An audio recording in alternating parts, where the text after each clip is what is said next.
अस्सलाम वालेकुम नाज़रीन, मैं शुएब अली उमरानी ऐं तव्हां ॾिसी रहिया आहियो BR टाइम न्यूज़। सभ खां पहिरियों शामिल कंदासीं हीअ रिपोर्ट।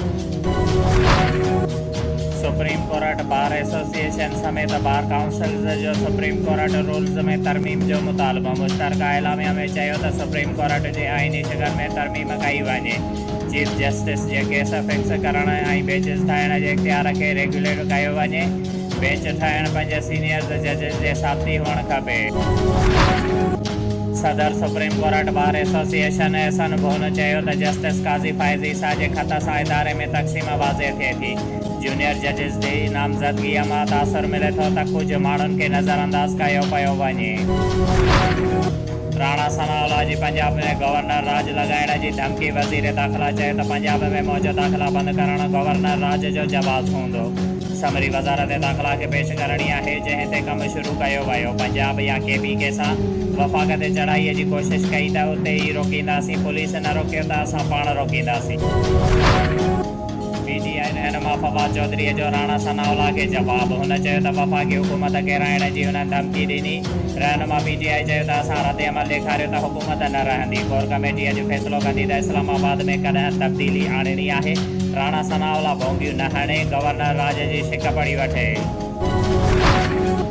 मुस्लिम लीग नून जी रहनुमा मरियम नवाज़ चयो त ग़लती कई त लाडले जे हक़ में, ग़लतीअ जी तस्हीह कई तॾहिं बि लाडले जे हक़ में।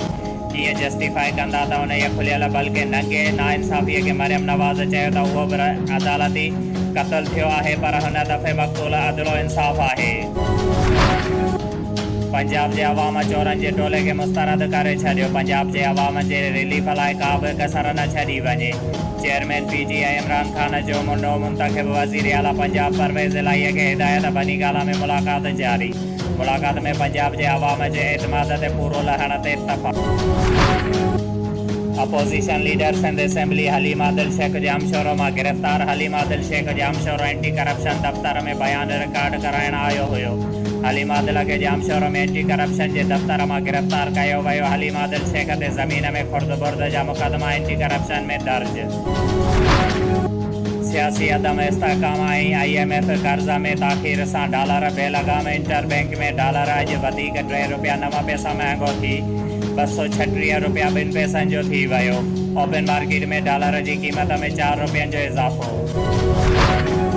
पाकिस्तान के IMF का 1 अरब 20 करोड़ डॉलर मिलण जी उम्मीद। पाकिस्तानी करंसी ऐं बांड्स ते दबाव घटि करण में मदद मिलंदी। मार्केट में ख़ातिर ख़्वाह एतमाद मिलंदो। शुएब अली उमरानीअ खे ॾींदा इजाज़त। वधीक ख़बरुनि ऐं अपडेट्स लाइ ॾिसंदा रहो BR टाइम न्यूज़।